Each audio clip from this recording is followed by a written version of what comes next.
Hello everybody, my name is Ratnos, and in this video we're going to take a look at the Chronowarden Evokers. If you want to catch my video on Sand Lane Death Knight, that came out an hour and 15 minutes ago if I am getting these out as quickly as I'm planning to. And Lightsmith and Mountain Thane will be coming out in the next little bit as well. But Chronowarden Evoker is the one that's up next, and it is the hero talent tree available to augmentation and preservation evokers. So right off the bat, just terrible news for for a lot of people that augmentation will continue to be in the game. But of course, something that really should have been expected at this point. The people thinking that it was going to get deleted, I think, had a very serious misunderstanding of what was likely to happen. So Chronowardens can manipulate time and see into the future. By specializing in bronze magic, they are slightly unstable due to the vast amount of knowledge available to them. Oh boy. What a sentence. They are precise, erudite, and organized individuals who seek to understand the world through careful study. So yeah, bronze magic, it makes sense that this is the overlap between augmentation and preservation because they both have some bronze spells in their trees, and Dev does not, so it makes a lot of sense. Let's take a look at the full list of abilities here. So up first is the Keystone. It's Keystone, Capstone. Keystone at the top, Capstone at the bottom, I think, is the way they've started calling these. So this is Chrono Flame. Living Flame is enhanced with bronze magic, repeating 15% of the damage or healing you dealt to the target in the last 5 seconds as arcane, up to a fixed amount. Now, depending on what this fixed amount is, it could be something that you're routinely hitting or something that you're not. And if it's something that is not like a super low fixed amount, this is going to add quite a bit of value to Living Flame as a global in the globals after you've done a lot of damage or healing to a certain target, which, could be pretty good. Something like, if you're a Aug Evoker, for instance, you don't do too much damage to targets normally, but, some of your globals actually do a reasonable amount of damage, and then your Living Flame will do a sizable chunk more damage for the next few globals if you press it with this enhancement. So that's a cool effect. Let's read the bottom talent next, and then we'll go side by side. After Image says, empower spells send up to 3 Chrono Flames to your targets. Chrono Flames have a small chance to grant you Essence Burst. Okay, so all of your Empower spells might grant you some more Essence Burst, and Chrono Flames presumably do a little bit of damage or healing to whatever targets you have there as well, which, maybe this further enhances the playstyle of something like Flame Breath, Living Flame, Living Flame, Living Flame, right? Because those Living Flames will have... Okay. I'm rereading this. This ability is called Chrono Flame, and this says it sends Chrono Flames to your targets. So maybe that actually just means, like, the Chrono Flame is the name for the enhanced Living Flame, and so maybe when you press an Empower spell, it will also send 3 free enhanced Living Flames at your targets as well, and then also all Chrono Flames have a small chance to grant you Essence Burst, maybe? I'm not sure. I'm not sure exactly what interpretation of that makes more sense, but either way, it seems pretty cool. Let's read the left side of the tree now. Up first, we have Warp. Hover now warps you through time and space, and its cooldown is reduced by 5 seconds. It continues to allow Evoker spells to be cast while moving. So, is it now a blink rather than a little roll up front? And then it still gives you... Does it still give you stuff afterwards, right? Does it still give you movement speed and cast while moving afterwards? Or is it a blink that doesn't, interrupt your spell casting? This reads like a blink, right? Warp through time and space, that reads like a blink that should let you get actually, over a cutter beam, for instance, without being hit by it in a way that current hover doesn't. But yeah, we'll have to see how exactly that plays out. Seems interesting, seems cool. The next one is a choice node between Interdimensional Phase, which says Warp reduces damage taken by 30%, starting high and reducing over 2 seconds. That seems very powerful especially for stuff like High M+. If you just press your Warp right as the damage is coming out, you're going to be in much less danger of dying. Not super important for Aug, because Aug already has 70 different ways to not be the first person dying to stuff like one-shot checks in High M+, but potentially quite nice for Prez in those situations. And the other option here is Motes of Acceleration. Warp leaves a trail of motes of acceleration. Allies who come in contact with a mote gain increased movement speed for 30 seconds.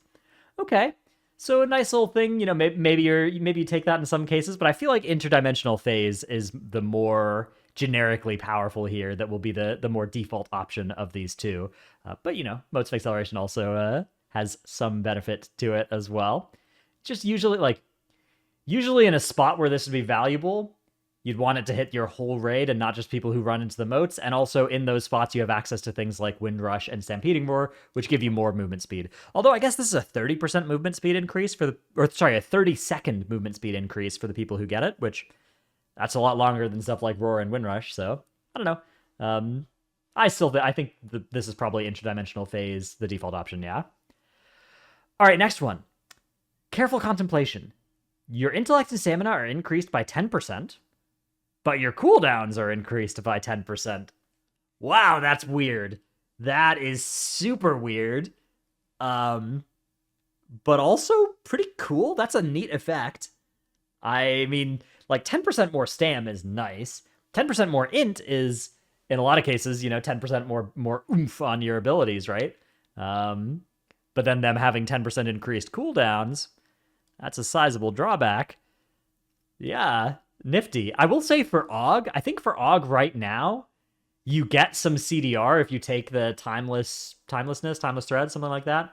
The one that lets you get just passive cooldown reduction on your entire kit, which does mean that your Breath of Eons is like it is 10% shorter than everybody else's 2 minutes.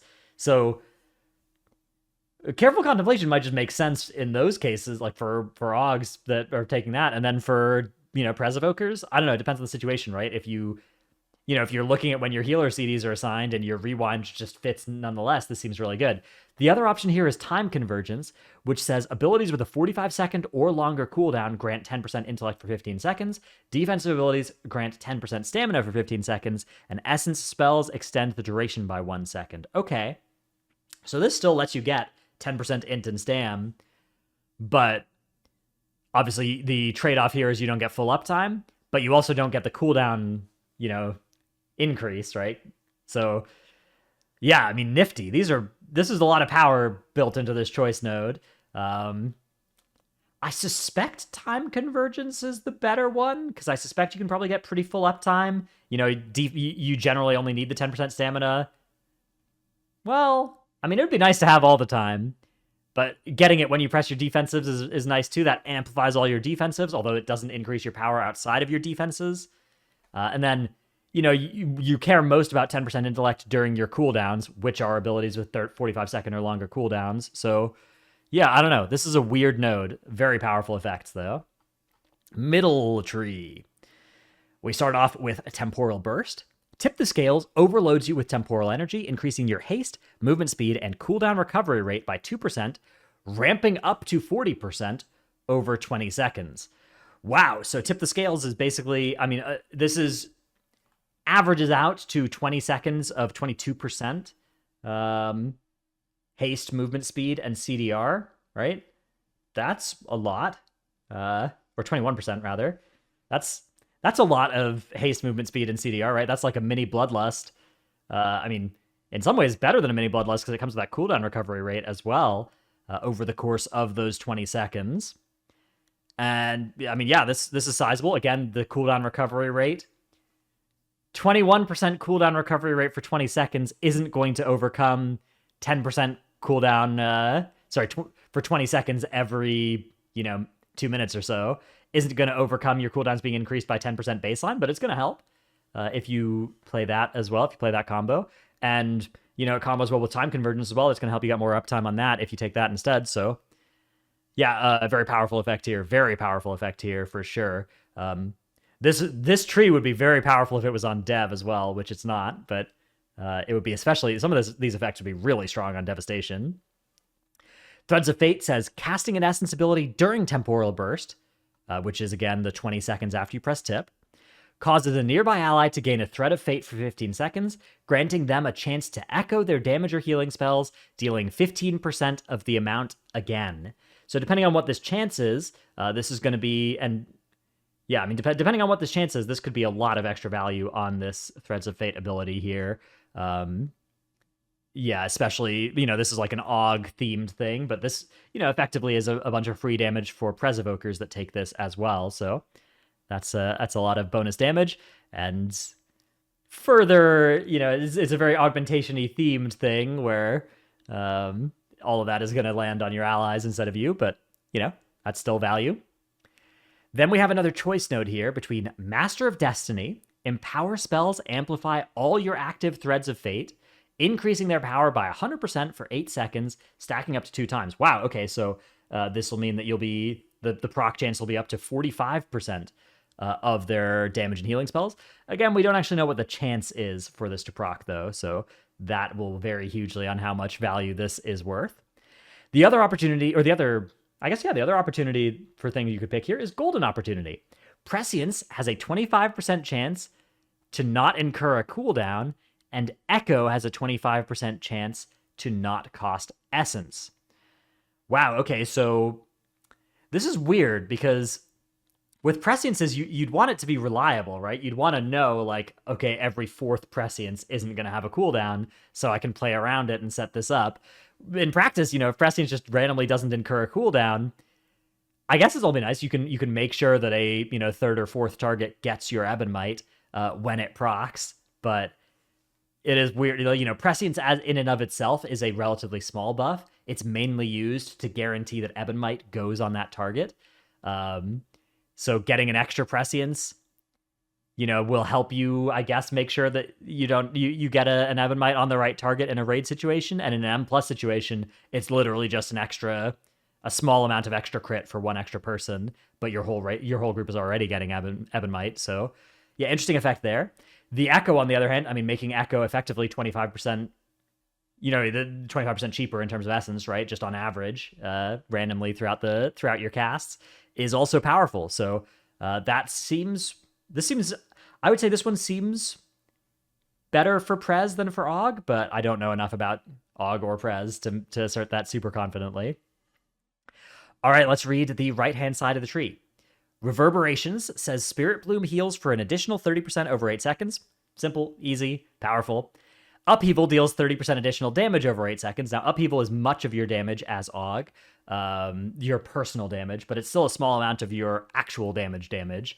So I think this is, again, something where I'd be more thrilled about this as Prez than as AUG.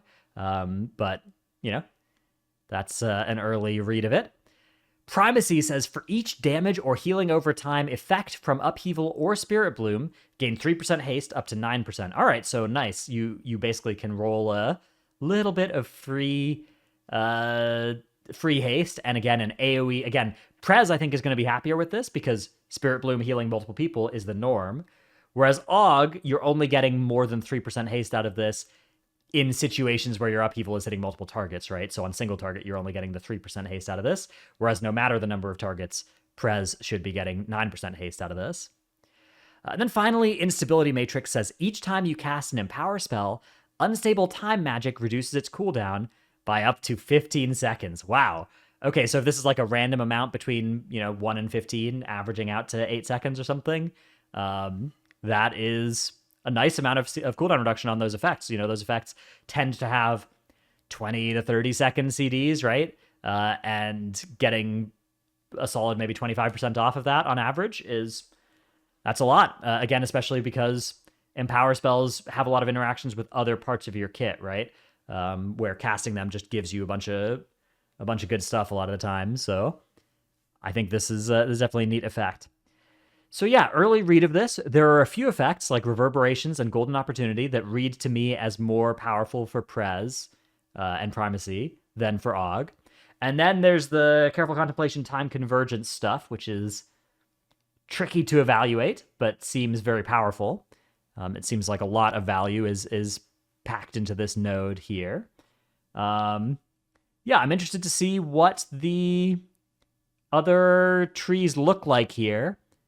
But this one I definitely, again, my early guess here is that this is going to be like really good for Prez, and maybe AUGs will instead go Scale Commander if that one looks good, but I don't know. That's a very early read of these different effects and how their incentives seem set up to me. Let me know what you think down in the comments below.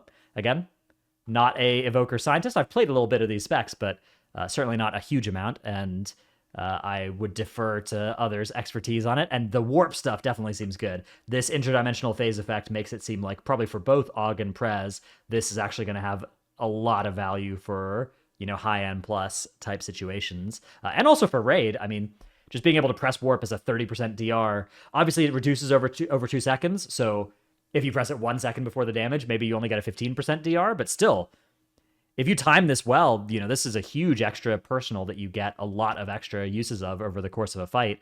Could be very, very big for high skill cap survivability enhancements on both specs. Hope you've enjoyed this video. I will have the next 2 hero talent videos coming out just as fast as I can get them all recorded and edited. Edited is what we say. You know, obviously 1 or 2 cuts somewhere in the middle of the video if I say something really stupid, but mostly just the one take and send it on up to YouTube. So hope you've been enjoying this content. Thanks for watching. See you in the next one. Bye.